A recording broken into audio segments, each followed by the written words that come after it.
Hi student, आप सभी को अनुसा एजुकेटर चैनल पे बहुत बहुत स्वागत है। और आप लोग जिस तरह से हमें प्यार दे रहे हैं अच्छा लग रहा है। और भी ज़्यादा लोगों के बीच में शेयर करें, सब्सक्राइब कराएं ज़्यादा से ज़्यादा, ताकि आप लोगों के बीच में और भी अच्छे से अच्छे वीडियोज लेके आ सकें। बाकी थोड़ी बहुत टेक्निकल चीज़ें आपको देखने के लिए मिल रहा हो तो मैं लगा हुआ इन चीज़ों के इम्प्रोवाइजेशन में, और धीरे धीरे उसमें और भी सुधार आते जाएंगे। तो हम आज एक 10th क्लास के लिए चैप्टर लेके आ रहे हैं जिसका नाम है पॉलिनोमियल। सेकेंड चैप्टर एनसीईआरटी है, polynomials. So what is a polynomial? Polynomials क्या होते हैं? तो पॉलिनोमियल्स, अगर कोई हिंदी स्टूडेंट है तो मैं उनके लिए भी थोड़ा हेल्प करूंगा। बहुपद। तो बहुपद क्या होता है? बहुपद वर्ड से नाम, पॉलिनोमियल नाम से हमें पता चल रहा है पॉलिनोमियल की दोज एक्सप्रेशन और algebraic expression having two or more terms are called the polynomials. Having या आप ऐसे भी कह सकते हैं कि having one or more terms are called polynomials. एक या एक से ज्यादा अगर टर्म्स हैं तो उसे हम क्या कहते हैं? पॉलिनोमियल्स कहते हैं। जैसे कि सिंपल सा एग्जांपल अगर हम लेते हैं ax plus by plus c, अगर हमने इसे क्या कर दिया, ये भी क्या हमारा एक अलजेब्रिक एक्सप्रेशन और ये एक पॉलिनोमियल है। हो सकता है x square plus 2x plus 9, ये भी क्या है? एक पॉलिनोमियल है। x का क्यूब, ये भी क्या है? हमारा एक पॉलिनोमियल है। तो ये सभी जो हमारा क्या है? पॉलिनोमियल है जिसमें एक या एक से ज्यादा टर्म्स होते हैं। Having the one or more terms are called polynomials. अब इन बेसिस पे अगर हम पढ़ते हैं, देखते हैं, तो इसमें आता है एक चीज डिग्री ऑफ पॉलिनोमियल्स। तो डिग्री ऑफ पॉलिनोमियल्स का मतलब इसमें वेरिएबल वगैरह भी डिपेंड करता है। तो वन वेरिएबल, टू वेरिएबल, जैसे यहाँ पे टू वेरिएबल्स है, यहाँ पे वन वेरिएबल्स है, तो एक तो वेरिएबल्स पे डिपेंड करता है। दूसरा जो है वो क्या है? डिग्री। तो डिग्री का मतलब क्या होता है कि the highest power of variables. जैसे इसमें वेरिएबल x है, इस और ये वेरिएबल y है, दोनों में अगर हम देख रहे हैं यहाँ पे क्या है? मैक्सिमम पावर दोनों का 1 है। यहाँ पे हम देख रहे हैं तो x है, लेकिन मैक्सिमम पावर क्या है? 2 है। यहाँ पे जो पावर देख रहे हैं वो क्या है? 3 है। तो इसके आधार पे पावर के बेसिस से या उसी पावर को डिग्री कहा जाता है। डिग्री के बेसिस से जो हम यहाँ पे देखते हैं, तो हायर डिग्री के अकॉर्डिंग 1, अगर हमारा मैक्सिमम पावर 1 है, डिग्री 1 है इक्वेशन का, तो उसे हम लीनियर इक्वेशन कहते हैं। Linear equation. अगर हमारा क्या है? पावर 2 या डिग्री 2 है, तो इसे हम क्वाड्रेटिक कहते हैं। तो ये क्वाड्रेटिक इक्वेशन। और ये 3 पावर अगर है, 3 पावर है, तो इसे क्यूबिक इक्वेशन कहा जाता है। तो क्यूबिक इक्वेशन। तो इस तरह से हमारे जो है वो क्या है? 3 तरह के जो है यहाँ पे, बाकी आप और भी आगे पावर के अकॉर्डिंग देखेंगे तो उसे बाई क्वाड्रेटिक और पेंटानोमियल्स अलग अलग तरीके से जो है हम उसे डिफाइन कर सकते हैं। 5 पावर, 6 पावर, अलग अलग। एक होता है कांस्टेंट पॉलिनोमियल्स, आप गौर करेंगे तो कांस्टेंट पॉलिनोमियल में टर्म्स है, तो कांस्टेंट भी एक पार्ट है हमारे एक्सप्रेशन का पार्ट, एक कांस्टेंट भी है। जैसे हम लिखते हैं यहाँ x+4, तो यहाँ पे दो ये पॉलिनोमियल हमारा x और ये x हमारा वेरिएबल हो गया, और ये फिक्स वैल्यू जिसको हम लोग कांस्टेंट कहते हैं। तो एक ऐसा पॉलिनोमियल भी हो सकता है कि -3/4, तो सिर्फ ये लिखा हुआ है कहीं पे -3/9, कुछ भी इस तरह से हो सकता है। तो ये हमारा क्या हो जाएगा? कांस्टेंट। हम इसे कांस्टेंट पॉलिनोमियल्स कहेंगे। So this is the constant polynomials. तो ये डिफरेंट टाइप्स ऑफ जो है वो क्या हमारे पॉलिनोमियल है। क्वाड्रेटिक पॉलिनोमियल हमने बताया, क्यूबिक पॉलिनोमियल हमने बताया। तो ये दो तरह के पॉलिनोमियल्स होते हैं। बाई क्वाड्रेटिक, जिसमें आपका क्या हो जाएगा? पावर x का पावर 4। तो जहां भी इस तरह से अगर मान लीजिए आपको लिखा हुआ है ax का पावर 4 प्लस bx का cube plus cx square plus d, ऐसे करके चीजें, या ये हमारा क्या एक्सप्रेशन है। और इस एक्सप्रेशन, इस पॉलिनोमियल में क्या है? जो डिग्री है वो 4 है, जिसे हम क्या कहेंगे? बाई क्वाड्रेटिक कहेंगे। और इन सभी का जो क्या है? ग्राफ वगैरह भी बनाए जाते हैं। ग्राफ से आप दिखा सकते हैं, जैसे कि हमने कल लीनियर इक्वेशन का ग्राफ हमने देखा। लीनियर इक्वेशन जो हमने ऑलरेडी वीडियो डाल रखे हैं, तो आप उसमें देखेंगे लीनियर इक्वेशन। तो लीनियर इक्वेशन में क्या करते हैं? जो भी हमें गिवन है, जैसे आपको एक एग्जांपल हम लेके देखिए कि x + y था, तो इक्वल टू समथिंग दिया हुआ है, यहां से जो इक्वेशन बनेगा इसका कुछ ना कुछ लीनियर ग्राफ बनेगा, या इधर से बन जाए या इधर से बन जाए। तो ये हमारा कोई ना कोई एक लीनियर ग्राफ। तो ये लीनियर ग्राफ होते हैं जो स्क्वायर क्वाड्रेटिक पॉलिनोमियल होते हैं। तो क्वाड्रेटिक पॉलिनोमियल के ग्राफ जो है थोड़ा डिफरेंट होते हैं। तो ये लीनियर नहीं होकर के क्या है? क्वाड्रेटिक का जो आपको दिखेगा वो सम लाइक इस तरह का ग्राफ आपको दिखता है, या हो सकता है आपको इस तरह के ग्राफ दिख जाए, तो इस तरह, या फिर इस तरह का ग्राफ दिख जाए इधर का। ठीक है, हमारा क्या होता है? क्वाड्रेटिक पॉलिनोमियल का। क्यूबिक पॉलिनोमियल के ग्राफ थोड़ा उसमें डिफरेंसेस आपको मिलेंगे कि कुछ इस तरह से आएगा, यहां से आया फिर नीचे ऐसे। तो इस टाइप के जो है वो क्यूबिक पॉलिनोमियल्स के ग्राफ बनते हैं। तो ये डिफरेंट टाइप्स के ग्राफ है। वैसे ग्राफ ज्यादा आते नहीं, सिर्फ नॉर्मल आते हैं बोर्ड पेपर्स में। तो मेन जो हमारे पार्ट इसमें आते हैं वो आता है हमारा क्वाड्रेटिक पॉलिनोमियल। क्वाड्रेटिक पॉलिनोमियल्स के जो पार्ट्स हैं और जो मेन रूप से हमें जो पढ़ना है इस चैप्टर में, क्वाड्रेटिक पॉलिनोमियल का स्टैंडर्ड इक्वेशन जिसको हम लोग कहते हैं। तो ax² plus bx plus c is the standard equation of quadratic polynomial. So what is a? A is a coefficient of x. उसी तरह से b जो है वो क्या हो जाएगा? coefficient of a is the coefficient of x² and b is the coefficient of x and c is the constant term. तो ये तीन जो है वो क्या है? a b c टर्म्स होते हैं। और इसके बेसिस से क्या होता है? सम ऑफ द जीरोस और प्रोडक्ट ऑफ द जीरोस हम निकालते हैं। देखिए जीरोस क्या होते हैं यहाँ पे। तो जीरोस का मतलब देखिए हिंदी में जीरोस को कहा जाता है मूल। ठीक है, या इसे हम जीरोस या हम इसे रूट्स, ये नाम से इंग्लिश में हम जीरोज या रूट्स। जीरोज का मतलब ये होता है कि जैसे जो वैल्यू यहां सीधा आप समझिए कि x का वैल्यू, तो जो आप x का वैल्यू अगर पुट करते हैं तो पूरे इक्वेशन को जो जीरो बना देता है उसी को जीरोज कहा जाता है, और इसी को हम मूल भी पढ़ते हैं। और इस मूल को अगर इस चैप्टर में हम देखते हैं, क्योंकि अब इसमें ये समझना है कि अगर हमारा लीनियर इक्वेशन, तो लीनियर इक्वेशन में क्या होता है, उसके एक मूल होंगे सिंगल, अगर पावर, अगर टू पावर है जिसको हम क्वाड्रेटिक कहते हैं, तो ये इसके क्या है, दो सॉल्यूशन, x के क्या होंगे यहाँ पे दो सॉल्यूशन होंगे, अगर क्यूबिक है तो तीन सॉल्यूशन होंगे, मतलब उसके कितने जीरोज हो गए, 3 जीरोज हो गए, है ना। लीनियर है तो उसका एक जीरोज है, ओनली वन उसका जीरोज आएगा, इसमें दो जीरोज आएंगे। क्यूबिक जो है उसमें क्या है, 3 जीरोज आएंगे, तो उस जीरोज को मूल कह लें हम, जीरोज कह लें या रूट्स कह लें, जो भी इसका नाम देते हैं, ठीक है।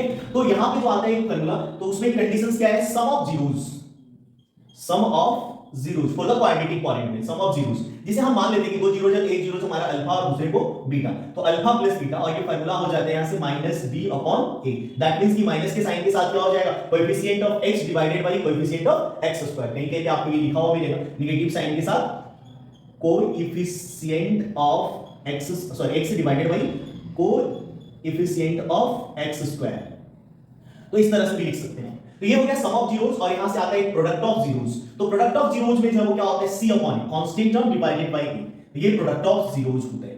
तो ये फार्मूला हमें फार्मूला लिखना है, और इसकी मदद से, इसके हेल्प से हम क्या है, इसके क्वेश्चंस को कर सकते हैं, ये इसका यूज होता है। एक तो कंडीशंस ये आता है, दूसरा इसमें क्वेश्चन ये होता है कि सम टाइम आपको क्या होता है, जीरोस गिवन होते हैं, सम टाइम क्या होता है, जीरोस गिवन होते हैं। तो जब जीरोस हमें गिवन है, इट मींस व्हाट, कि अल्फा और बीटा गिवन होगा, सम वैल्यूज गिवन होंगी, लाइक मान लीजिए कि 2 और 4 हमें समथिंग दिया हुआ है, तो इस तरीके से जो है वो क्या है, हम इसको फाइंड आउट कर सकते हैं। तो 2 और 4 जीरोस दिया है, अल्फा और बीटा जो है वो जीरोस दिया हुआ है, और हमें ये कह दिया कि आप क्वाड्रेटिक पॉलिनोमियल को लिखो, राइट द क्वाड्रेटिक पॉलिनोमियल। तो इसका एक फार्मूला होता है जो मैं आपको लिख के दिखाता हूं, कि x square plus sum of zeros x और प्लस प्रोडक्ट ऑफ जीरोस, यानी x स्क्वायर, जैसे सम ऑफ जीरोस को हम क्या लिखेंगे यहां पे, अल्फा प्लस बीटा x और प्लस अल्फा इनटू बीटा, तो ये हमारा है क्वाड्रेटिक पॉलिनोमियल लिख रहे हैं। अब आपको मे भी आप मान लेते हैं हम लोग कि अल्फा हमारे लिए 2 दिया हुआ है और बीटा अगर हमें 4 दिया हुआ है, तो हम यहां पे अगर इक्वेशन बनाना होगा तो x स्क्वायर, और यहां पे करेंगे क्या, 2 + 4 x और plus 2 * 4, so that is x square plus, sorry 6x और प्लस 8, तो ये हमारा क्वाड्रेटिक पॉलिनोमियल है। इस तरह से हम क्या है, क्वाड्रेटिक पॉलिनोमियल्स को लिखते हैं। तो दो चीज हो गई, तो सम ऑफ जीरोस हम निकाल सकते हैं, और दूसरे में क्या है, प्रोडक्ट ऑफ जीरोस निकाल सकते हैं। इसमें कैसे क्वेश्चन आते हैं तो वो मैं अभी करके दिखाऊंगा। और नेक्स्ट जो पार्ट इसका है वो क्यूबिक है, हालांकि क्यूबिक से क्वेश्चन बहुत कम आते हैं, फिर भी हम देख लेते हैं एक बार। तो क्यूबिक का standard equation ax³ + bx² + cx + d = 0, तो इसमें भी आते हैं, पहला तो आता है अल्फा प्लस बीटा और plus gamma, alpha plus beta plus gamma, तो ये है product sum of the zeros, क्योंकि इसके 3 जीरोस होते हैं, और इस 3 जीरोस में से जो इसका जो हम लोग फार्मूला लिखेंगे, तो इसमें आ जाएगा आपका minus b upon cubic polynomial में जो सम ऑफ जीरोस है, तो उसका जो फार्मूला है वो हमारा क्या है, माइनस बी अपॉन ए, और एक आता है alpha into beta plus beta into gamma और प्लस गामा इंटू अल्फा, और ये आपका हो जाएगा सी अपॉन ए, एक माइनस और एक प्लस, और फिर लास्ट में आता है product of zeros, alpha into beta into gamma, और ये आपका होता है डी अपॉन ए। तो इसका यूज करेंगे हम लोग, और यहां से जो हम क्या क्यूबिक इक्वेशंस के लिए हम लोग फॉर्म करते हैं, ये हमारा क्यूबिक इक्वेशंस का है, तो सिंपल सी चीजें आएंगी, इसमें ज्यादा डिफिकल्ट। एक क्वाड्रेटिक पॉलिनोमियल दिया हुआ है x² - 11x + 13, ये क्वाड्रेटिक पॉलिनोमियल है, और ये दिया हुआ है कि alpha and beta are zeros of this polynomial, मतलब अल्फा और बीटा इसके दो जीरोस हैं, मान लिया है इसके जो x का वैल्यू है वो एक अल्फा और एक बीटा है, तो कह रहे हैं कि ये पॉलिनोमियल है, और हमें फाइंड आउट करने के लिए कहा है कि अल्फा का क्यूब और प्लस बीटा का क्यूब, इसका वैल्यू हमें फाइंड आउट करना है, अल्फा क्यूब प्लस बीटा का क्यूब। अब देखिए बड़ा आसान सी चीज है, अल्फा और बीटा दिया हुआ है, जो अभी हमने पढ़ा था क्वाड्रेटिक पॉलिनोमियल का यूज करके, ये क्वाड्रेटिक पॉलिनोमियल हमारा x² - 11x + 13, तो यहां से हम लोग a निकालेंगे, a = देखिए यहां पे x² का कोएफिशिएंट कुछ नहीं है, तो क्या हो जाएगा 1, तो यहां पे 1 छुपा हुआ है, b की वैल्यू -11 होगा, और c हमारे लिए कितना है 30, तो ये इस तरह से हमारा क्या है, a b c की वैल्यू में निकाल लिया। अब अगर निकालेंगे सम ऑफ द जीरो, जिसको हम कहते हैं अल्फा प्लस बीटा, है ना, मूलों का योग, हिंदी में अगर हम कहेंगे तो क्या हो जाएगा, मूलों का योग, तो अल्फा प्लस बीटा, और हमने फार्मूला पढ़ा minus b upon a, so minus और b की वैल्यू कितनी है, -11 अपॉन a की value 1, so that is minus plus 11 upon 1, यानी लिखिए alpha into beta c upon a, तो c की वैल्यू 30 है हमारे पास, 30 अपॉन 1 दैट इज द 30। तो ये हमें अल्फा प्लस बीटा और अल्फा इनटू बीटा मिला। अब हमें निकालना क्या है, a का क्यूब प्लस b का क्यूब। अब इसके लिए आपके पास फार्मूला होना चाहिए, तभी आप इसे कर पाएंगे। तो a का क्यूब प्लस b का क्यूब का फार्मूला क्या है, फर्स्ट ऑफ ऑल हमें तो ये फाइंड आउट करना पड़ेगा। तो यहां से हमें पहले जो है वो a square plus b square का फार्मूला निकालना पड़ेगा। मैं बताऊंगा कि a स्क्वायर b स्क्वायर क्यों निकाल रहा हूं, क्योंकि जो फार्मूला हम यूज करेंगे, क्योंकि इसका जो फार्मूला आप लिखेंगे तो क्या हो जाएगा, a अल्फा प्लस बीटा। देखिए मैं इसका यूज इसी से आपको बताता हूं, अल्फा का क्यूब प्लस बीटा का क्यूब इज इक्वल टू क्या हो जाएगा, अल्फा प्लस बीटा। आप फार्मूला एक याद कर, आपको जरूर याद रखना है। और यहां से क्या हो जाएगा, अल्फा का square minus alpha into beta और प्लस बीटा का स्क्वायर। ये इस फार्मूला एक अल्फा का क्यूब और बीटा का क्यूब का फार्मूला। अब आप देखेंगे तो अल्फा प्लस बीटा, अब यहां से देखिए मैं इन दोनों को एक साथ कर रहा हूं, अल्फा का स्क्वायर प्लस बीटा का स्क्वायर और माइनस अल्फा इनटू बीटा।